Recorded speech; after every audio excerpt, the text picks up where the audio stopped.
Hello and welcome you all dear students. हम यहाँ पे पढ़ रहे हैं pricing under various forms of market. हमारा आज सेकंड लेक्चर है। अगर आपने फर्स्ट लेक्चर और कंप्लीट लेक्चर्स देखना चाहते हो, डिस्क्रिप्शन के अंदर आपको लिंक्स मिलेंगी, वहां पे आपको कंप्लीट सिलेबस मिल जाएगा। अगर आप मेरे साथ टेलीग्राम पे जुड़ना चाहते हो, टेलीग्राम पे जाओ, वहां पे सर्च करो मलिक ट्यूटोरियल ऑफिशियल, उस ग्रुप को ज्वाइन करो। वहां पे आपको latest updates, previous year paper, syllabus वगैरह सभी आपको मिल जाएगा। पीडीएफ के रिलेटेड कोई भी इंफॉर्मेशन चाहिए, यहां से आपको मिल जाएगी। आज हम पढ़ने वाले हैं इम्परफेक्ट कंपटीशन के बारे में। लास्ट लेक्चर में हमने परफेक्ट कंपटीशन के बारे में पढ़ा था। इम्परफेक्ट कंपटीशन इस कॉन्सेप्ट को डेवलप किया था इन द ईयर 1933 इंग्लैंड के अंदर जॉन रॉबिन्सन ने और अमेरिका में एच चैम्बरलिन ने। It is important market category where the individual firms exercise their control over the price. हमने परफेक्ट कंपटीशन में पढ़ा, एक इंडिविजुअल फर्म का प्राइस के ऊपर कोई भी कंट्रोल नहीं है, लेकिन इम्परफेक्ट कंपटीशन में एक इंडिविजुअल का प्राइस के ऊपर कंट्रोल होता है, यानी इंडिविजुअल फर्म प्राइस पे कंट्रोल करती है। जो इम्परफेक्ट कंपटीशन है ये रियल वर्ल्ड में एग्जिस्ट करता है। परफेक्ट कंपटीशन रियल वर्ल्ड में एग्जिस्ट नहीं करता है। सबसे पहले हम पढ़ेंगे मोनोपोली के बारे में। मोनोपोली यहां पे दो वर्ड्स हैं, ग्रीक से निकला हुआ है, mono and poly. Mono means single and poly means seller. तो मोनोपोली एक ऐसी फॉर्म ऑफ मार्केट है जहां पे सिंगल सेलर है और बेचारे जो बायर्स हैं वो बहुत ज्यादा है, बहुत ज्यादा बायर्स, लेकिन जो बेचने वाला है वो सिर्फ एक ही है। In this way monopoly refers to the market situation in which there is only one seller of a commodity। एक ही कॉमोडिटी का सिर्फ एक सेलर है और वो जो कॉमोडिटी है उसका कोई भी क्लोज्ड सब्स्टिट्यूट नहीं है। जैसे हमारे पास है इंडियन रेलवे, ठीक है। इंडियन रेलवे का कोई भी क्लोज सब्स्टिट्यूट नहीं है कि अगर ये प्राइस बढ़ाएगी हम कोई दूसरी ट्रेन में जाएंगे, कुछ भी नहीं है। या हमारे पास आईआरसीटीसी है जो कि टिकटिंग करती है या कैटरिंग का काम करती है, या कोल माइनिंग के लिए कोल इंडिया लिमिटेड है, या न्यूक्लियर एनर्जी में मोनोपोली है nuclear power corporation of India. इस तरह से हमारे पास बहुत सारी ऐसी कंपनीज है जो सिर्फ सिंगल सेलर है, उन्होंने पूरी मार्केट को डोमिनेट किया है। एक फर्म अपने आप में एक इंडस्ट्री है। अब हम पढ़ेंगे फीचर्स ऑफ मोनोपोली। सबसे पहले single seller and large number of buyers. अब यहां पे सिंगल सेलर है, लार्ज नंबर ऑफ बायर्स है, इसका यहां पे क्या मतलब है? The single firm is the entire industry. जो फर्म है वो अपने आप में ही एक इंडस्ट्री है। जैसे मैं आपको एग्जांपल दूं, local utility company that is the sole provider of electricity. Monopoly को हमसे बेटर कौन समझ सकता है? हमारा क्या हाल हुआ है इलेक्ट्रिसिटी। अब देखो, इलेक्ट्रिसिटी किसकी मोनोपोली है? गवर्नमेंट की। अब मुझे बताओ, गवर्नमेंट हमारे साथ क्या क्या करती है? जो वो करती है वही एक मोनोपोली है, वही उसको फीचर्स है।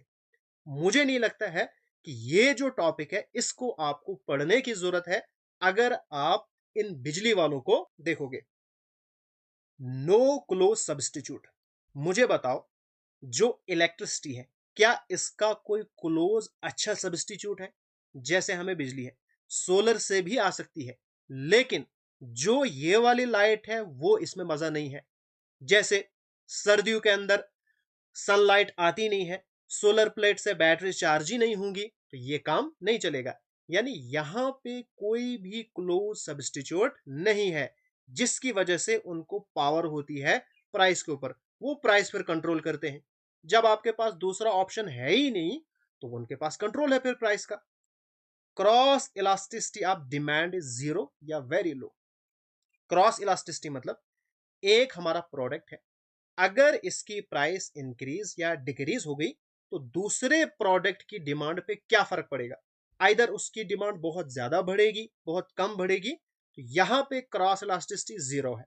अब यहाँ पे या तो वेरी लो है, जैसे आजकल बहुत सारे लोग सोलर की तरफ जा रहे हैं, लेकिन उनको फिर भी लाइट जो इलेक्ट्रिसिटी आती है गवर्नमेंट की तरफ से उसको इस्तेमाल करना पड़ता है। यानी ज्यादा यहाँ पे डिमांड के अंदर फर्क नहीं पड़ता है। वो बिल बढ़ाते जा रहे हैं, लेकिन हम कंटिन्यूअसली डिमांड फिर भी कर रहे हैं। डिमांड पे ज्यादा फर्क नहीं पड़ता है।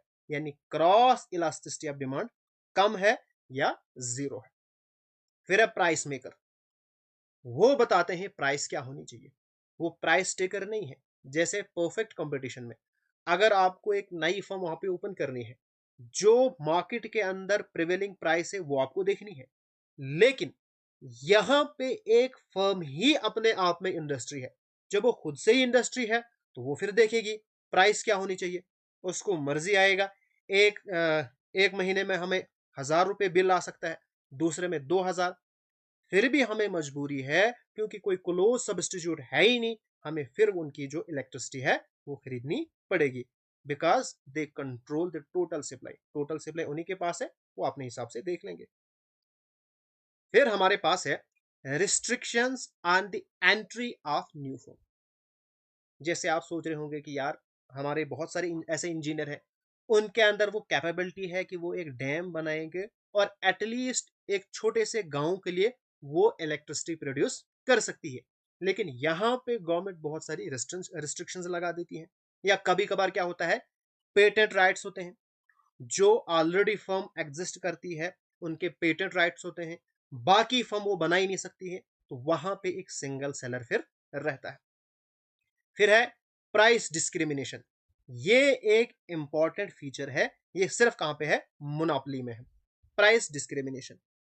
अ monopolist often has the ability to charge different prices to different consumer.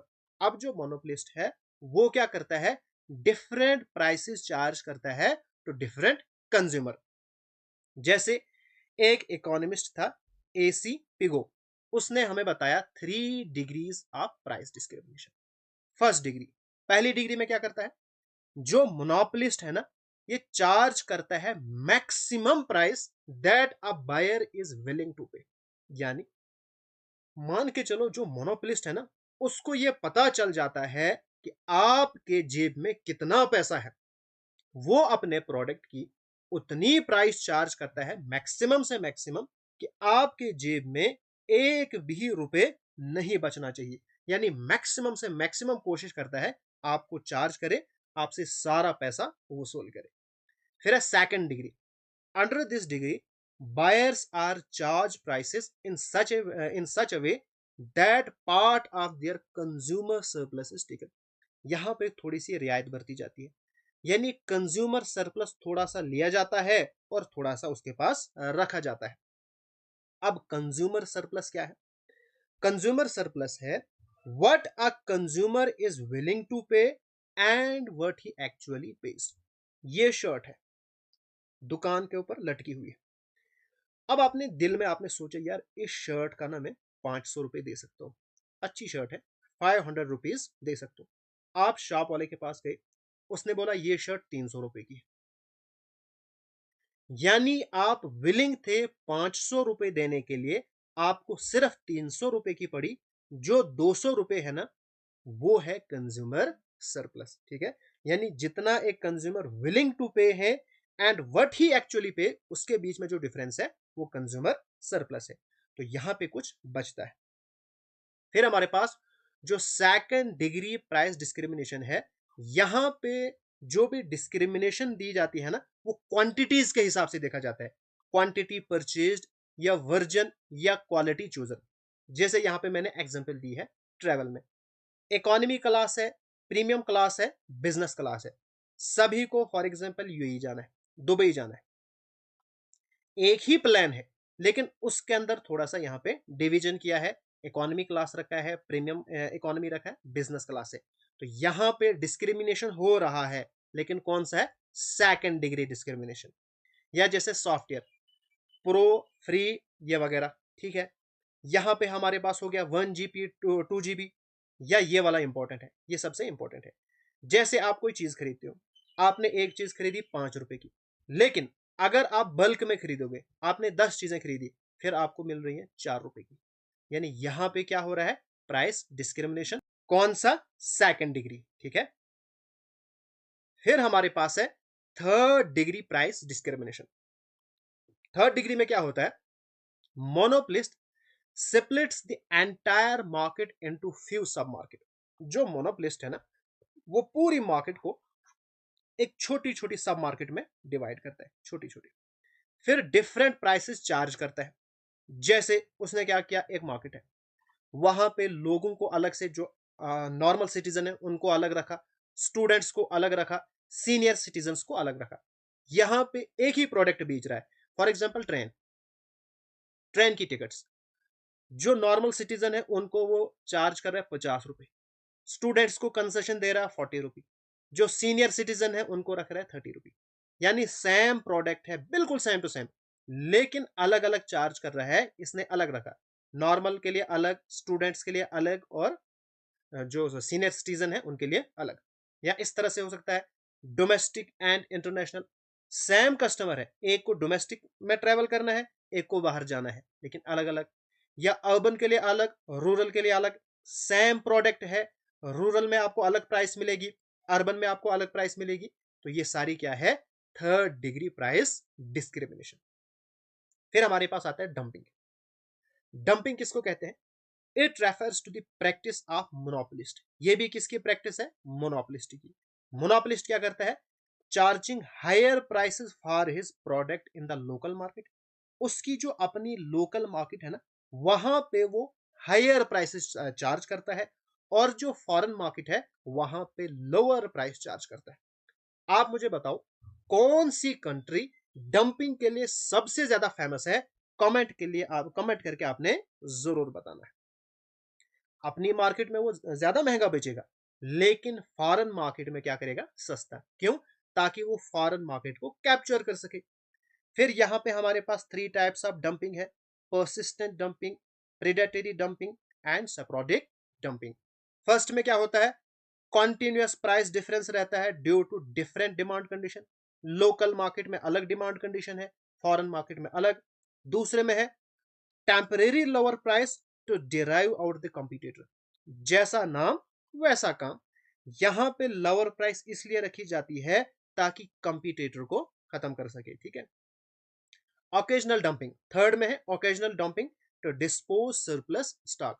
जब फर्म के अंदर सरप्लस स्टॉक हो जाता है, बहुत ज्यादा रह जाता है, उसको निकालने के लिए फिर सेप्रोडिक डंपिंग का इस्तेमाल किया जाता है। फिर हमारे पास है how does monopoly market structure arise. जो मोनोपोली है ये किस तरह से अराइज होती है? पहला ही हमारे पास है गवर्नमेंट लाइसेंसिंग या गवर्नमेंट कंट्रोल। गवर्नमेंट लाइसेंस ही एक ही प्रोड्यूसर को दे रही है, एक प्रोड्यूसर, उसी को लाइसेंस मिल रहा है। बाकी किसी को जब लाइसेंस ही नहीं मिलेगा तो ऑटोमेटिकली मोनोपोली यहां पे अराइज हो जाएगी। Also government may decide to control the production of certain goods. या गवर्नमेंट ने ये डिसाइड किया है मैं खुद ही प्रोडक्शन करूंगी, बाकी किसी को यहां पे एंटर नहीं होने देना है, तो वहां से भी मोनोपोली क्रिएट हो सकती है। या पेटेंट राइट्स। अब पेटेंट क्या होते हैं? आपने कोई भी प्रोडक्ट प्रिपेयर किया, ठीक है, फिर गवर्नमेंट आपको क्या करती है? एक कंट्रोल देती है कि इस प्रोडक्ट को कोई दूसरा कॉपी नहीं कर सकता है, ना उसको बना सकता है। ये प्रोडक्ट आपने इनोवेट किया है, इसको आप ही बेच सकते हो। तो यहां से भी मोनोपोली क्रिएट हो गई। ठीक है। फिर हमारे पास कार्टल्स, ये सबसे खतरनाक है। कार्टल्स में क्या होता है? बहुत सारी फर्म आपस में मिलकर एक ग्रुप बनाते हैं, फिर वो इकट्ठा डिसाइड करती हैं कि हमारी जो है प्राइस क्या होनी चाहिए, हमें कितनी क्वांटिटी बेचनी है। जैसे बहुत ही खतरनाक तरीके से टेलीकॉम इंडस्ट्री में हो रहा है। जियो, एयरटेल, ये सारे मिलके आपने देखा होगा प्राइस बढ़ाते हैं। हम सोचते हैं कि पहले दिन जियो ने बढ़ाया, अच्छा हम एयरटेल शिफ्ट करेंगे, दूसरे दिन एयरटेल भी बढ़ा देता है, तीसरे दिन वोडाफोन आइडिया यानी वी वाले भी बढ़ा देते हैं। तो ये क्या हो गया? Cartel. Competing firm may reach to a broader agreement. यहां पे वो क्या करते हैं? एक एग्रीमेंट करते हैं, फिर वो हमें लूटते हैं। तीसरा हमारे पास हो गया नेचुरल अक्रेंस। नेचुरली भी एग्जिस्ट कर सकती है। जैसे कोई आइलैंड है, वहां पे एक स्प्रिंग है, उस स्प्रिंग के ऊपर एक ही बंदे का कंट्रोल है, तो वहां पे कोई दूसरा स्प्रिंग है ही नहीं, या कहीं पे नेचुरल रिसोर्सेस निकल रहे हैं, वहां पे किसी एक ही का कंट्रोल है, तो वहां से भी क्या हो जाएगी, मोनोपोली अराइज होगी। अब हम पढ़ेंगे डिमांड करो for a monopoly form. Full control over price under monopoly does not mean the monopolistic can sell any amount of commodity at any price. अब आप ये सोच रहे होंगे कि यार मोनोपोली का मतलब फिर ये है कि जो भी सेलर को मर्जी वो प्राइस रखे, फिर बायर वही खरीदेगा। नहीं नहीं नहीं, ऐसा नहीं है। मान के चलो हम इलेक्ट्रिसिटी खरीद रहे हैं, एक दिन अगर आपके घर पे 1 लाख रुपए का बिल आएगा, दूसरे दिन आप खुद ही उठोगे और बाहर से तार निकाल के फेंक दोगे, भाई मुझे बिजली की कोई जरूरत ही नहीं है। यानी यहां पे भी वही लॉ ऑफ डिमांड अप्लाई होगा। अगर एक मोनोपोली वाला अपने प्रोडक्ट को ज्यादा बेचना चाहता है, तो उसको प्राइस कम करनी पड़ेगी। जितनी वो प्राइस कम करेगा, तो क्वांटिटी जो है फिर बढ़ जाएगी। अगर वो ज्यादा चार्ज करेगा, हम कम उसको कंज्यूम करेंगे। जैसे आपने देखा होगा, जो ही स्मार्ट मीटर लगते हैं, जितनी भी हम कंजप्शन करते हैं, पहले हम फ्रिज भी इस्तेमाल करते थे, वॉशिंग मशीन इस्तेमाल करते थे, हीटर इस्तेमाल करते थे, ये सारे हम खत्म करके सिर्फ बल्ब जलाते हैं। ठीक है, तो यहां पे भी जो ही प्राइस इंक्रीज हो गई, तो डिमांड डिक्रीज होती है, लेकिन उतना ज्यादा इंपैक्ट नहीं पड़ता है, यानी इन इलास्टिक है। क्या मतलब, प्राइस बहुत ज्यादा बढ़ गई लेकिन डिमांड हमने थोड़ी सी। अब मान के चलो पहले मंथ में आपको 1,000 रुपए का बिल आया, दूसरे में 5,000, आपने थोड़ी सी कंजप्शन कम कर दी, यानी यहां पे डिमांड क्या है, इन इलास्टिक है। Once monopolist fixes the price, एक बार मोनोपोलिस्ट ने अपनी प्राइस फिक्स कर दी, फिर ये बायर तक होता है कि वो उसको कितना खरीदेगा। अगर उसको कम प्राइस लगेगी, तो ज्यादा उसको खरीदेगा। अगर उसको ज्यादा प्राइस लगेगी, तो वो उसको कम खरीदेगा। ठीक हो गया। अब हम थोड़ा सा देखेंगे marginal revenue and average revenue in case of monopoly. ये हमारे पास है नंबर ऑफ यूनिट प्रोड्यूस, और ये हो गया टोटल रेवेन्यू, उसको कितना आ रहा है। एक चीज उसने बेची, टोटल रेवेन्यू 10 रुपए, दो प्रोडक्ट बेचे 18, तीन उसने बेचे और आगे टोटल 24। अब यहां पे एवरेज रेवेन्यू क्या है, 10 total revenue upon quantity upon 1, 18 upon 2 9, 24 upon 3 8। ठीक है। मार्जिनल रेवेन्यू है change in the total revenue. ठीक है, टोटल रेवेन्यू पहले 10 था, तो 10 ही है, 10 से चेंज हो गया 18, तो 8 का चेंज हुआ, यानी 10 माइनस 8। फिर 18 से 24, यानी 24 माइनस 18, तो आ गया 6। यहां पे अगर आप देखोगे, जो एवरेज रेवेन्यू है, पहले 10 था, मार्जिनल रेवेन्यू भी 10, एवरेज रेवेन्यू कम हुआ 9, लेकिन मार्जिनल रेवेन्यू ज्यादा कम हुआ। एवरेज रेवेन्यू फिर कम हुआ, मार्जिनल रेवेन्यू ज्यादा कम हुआ। तो यहां पे अगर आप ऑब्जर्व करोगे, इन केस ऑफ मोनोपोली, जो मार्जिनल रेवेन्यू करो है, ये छोटी होती है, सॉरी छोटी नहीं, ये बिलो होती है एवरेज रेवेन्यू करो के। याद रखा आपने, in case of monopoly marginal revenue curve is below average revenue. Next, अब हम पढ़ेंगे इक्विलिब्रियम ऑफ मोनोपोली। यहां पे भी हमारे पास दो कंडीशन सेटिस्फाई होनी चाहिए। पहली condition, marginal revenue is equal to average revenue. Marginal revenue is equal to marginal cost. ठीक। दूसरा, marginal cost curve cuts marginal revenue from below, और जो मार्जिनल रेवेन्यू करो है, इसको मार्जिनल कास्ट करो कट करेगी नीचे से। जरा मुझे बताओ कहां पे ये सिचुएशन है। देखो, इस वाले पॉइंट पे मार्जिनल कास्ट मार्जिनल रेवेन्यू को नीचे से कट कर रही है, यानी this is the point of equilibrium. ठीक हो गया। अब इस पॉइंट पे हम देखेंगे कि फर्म क्या अर्न कर रही है। ये है पॉइंट ऑफ इक्विलिब्रियम। इसके कॉरस्पॉन्डिंग ये हो गया। तो O M is the quantity. अब एवरेज रेवेन्यू, तो ये मैंने ऊपर लिया तो यहां पे टच हुआ, यानी ये हो गई प्राइस। यानी ओपी प्राइस है इक्विलिब्रियम प्राइस, और ओ एम प्राइस है, ओ एम जो है वो क्वांटिटी है, इस पे वो बेच रहा है।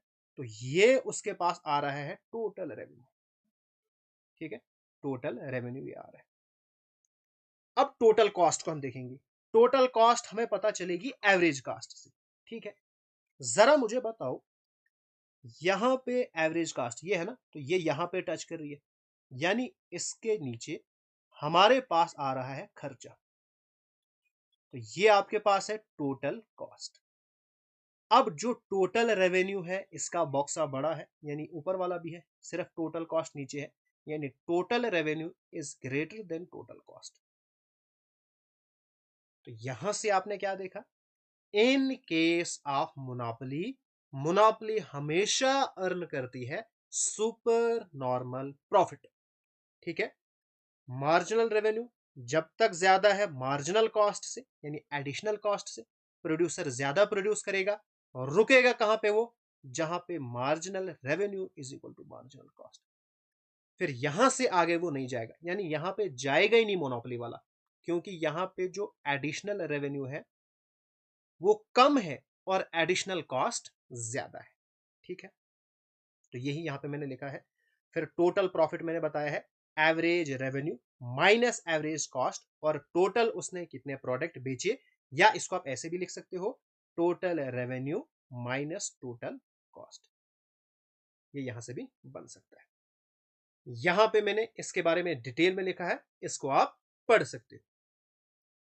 तो आज का लेक्चर यहीं पे हम खत्म करते हैं। हमने परफेक्ट कंपटीशन के बारे में पढ़ा, हमने मोनोपोली के बारे में पढ़ा, आगे हम पढ़ेंगे अब मोनोपोलिस्टिक कंपटीशन एंड ओलिगोपोली में।